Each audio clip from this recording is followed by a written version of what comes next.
সেদিন মঞ্জিনিসে গেছিলাম, ওথুরি মঞ্জিনিস নয়, মিও আমরে। তো যাই হোক, আমি বোধহয় একটা স্যান্ডউইচ জাতীয় কিছু একটা চিবিয়ে গলাধ্যকরণ করছিলাম। বিশেষ তাড়া ছিল না সেদিন, তাই এসি দোকান ঘরে বসে একটু সময় নিয়েই খাচ্ছিলাম। এমন সময় এক পিতা পুত্রের আগমন। পুত্রটি বড়জোর বছর 5, সাথে শীর্ণকায় দারিদ্র্যক্লিষ্ট মজদুর বাবা। দোকানে ঢুকেই বিস্মিত ছেলেকে বললেন, নে দেখ, এবার যা নিবি দেখ।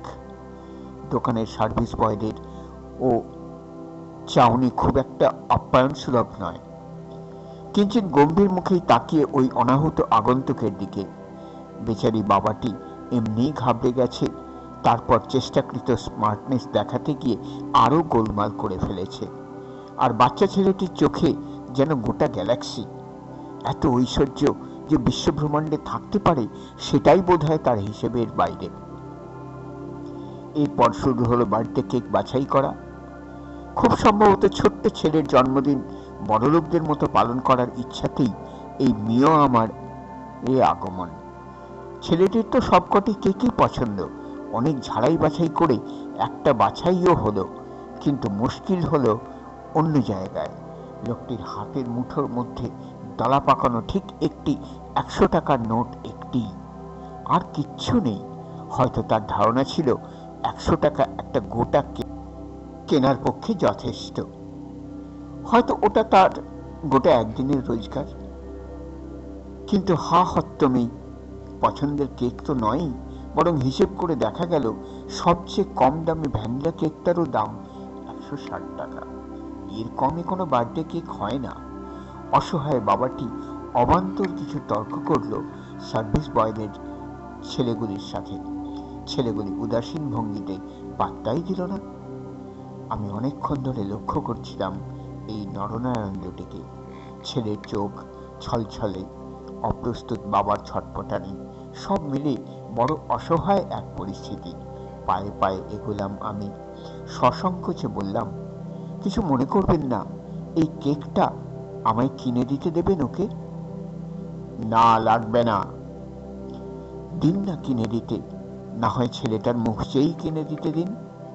বললাম তো লাগবে না, ক্ষুব্ধ বাবার কড়া উত্তর। তাহলে অন্তত 60 টাকাই আমায় দিতে দিন, যেটুকু কম পড়ছে। না, আমাদের লাগবে না। অসহায় সেই মানব শিশু বাবার আড়ে দাঁড়িয়ে আমার দিকে করুণ মুখে তাকিয়ে, ঝকঝকে 2 চোখে 1000 ওয়াটের আলো। কিন্তু না, কিছুতেই বাবা গলল না।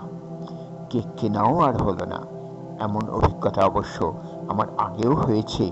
ট্রেনে শ্রমিক মায়ের কোলে শীর্ণকায়া শিশুটি চিৎকার করে একটা কমলা লেবু চেয়েছিল। আমার 1000 অনুরোধ উপরোধেও সেই মা আমায় কমলা লেবু কিনে দিতে দেয়নি। নিজে তার বদলে কিনে দিয়েছিল 2 টাকার ঝুড়ি ভাজা, তবুও আমায় দিতে দেয়নি। বাবা ছেলে চলেই যাচ্ছিল দোকান ছেড়ে। হঠাৎ কি মনে করে বাবা কাউন্টারের সামনে এলো। ভালো করে দাম দেখে দেখে ছেলেকে কিনে দিল 2টি রঙিন আর 2-4টি মোড়কের চকলেট। সংকুচিত ব্যর্থ বাবাটি দাম মেটাচ্ছেন টাকার হিসাবের মধ্যেই, আর ছেলেটি পায়ে পায়ে এসে দাঁড়িয়েছে আমার পাশে। হঠাৎ দেখি আমার প্যান্টে ঈষৎ টান। দেখি পাশে দাঁড়িয়ে সেই দেবশিশু, সেই জলজলে কাঁচ স্বচ্ছ চোখ। আমার ভারতবর্ষ আমার অপমানিত সত্তায় প্রলেপ দিচ্ছে নির্মল এক হাসি দিয়ে। দেখি হাতে গুঁজে দিল একটি চকলেট। ওই সামান্য সম্ভারের থেকেও সে আমায় দিতে পারল। চোখে জল এসে গেল আমার। অবচেতন ভাবে হাত বাড়ালাম সেই পুণ্যের দানে। এই জিনিস অস্বীকার করব? এত স্পর্ধা আমার কই? হায় রে ছেলে, তোকে আমি উপহার দিতে গেছিলাম, উল্টে তুই আমায় দিয়ে গেলি। সারা জীবন ধরে হামলে পড়ে নিতে নিতে আমি তো ভুলেই গেছিলাম যে দিতে গেলেও কিছু যোগ্যতা লাগে। পকেটে টাকা থাকলে দেওয়া যায় না। এই আমার দেশ, সুজলা সুফলা জন্মভূমি। এখানে ভিখারিকে ভিক্ষা দিতে গেলেও প্রণাম করতে হয়, কারণ সে আমায় দান করার সুযোগ করে দিয়েছে। এখনো হয়তো আমার অন্তর থেকে সেই প্রণাম আসেনি, তাই বুঝি আমার দান গ্রহণ করলেন না আমার জীবন দেবতা। বাবার হাত ধরে পরিপূর্ণ মনে বেরিয়ে যাচ্ছে আমার ছোট্ট ভারতবর্ষ। মনে মনে বললাম, তোকে উপহার দিতে আর পারলাম কই, বরং তোর ডানই হাত পেতে নিলাম। তবুও মনে প্রাণে আশীর্বাদ করলাম, অনেক অনেক বড় মানুষ হ, এত বড় হ যে কোনো একদিন এই মেয়েও আমারে এর মতো বড় দোকানের মালিক হয়ে যাস তুই। সেদিন দোকানের সব কেক তোর হোক। আমার প্রিয় ভাই বোনেরা, দর্শক ও শ্রোতারা, যদি আপনাদের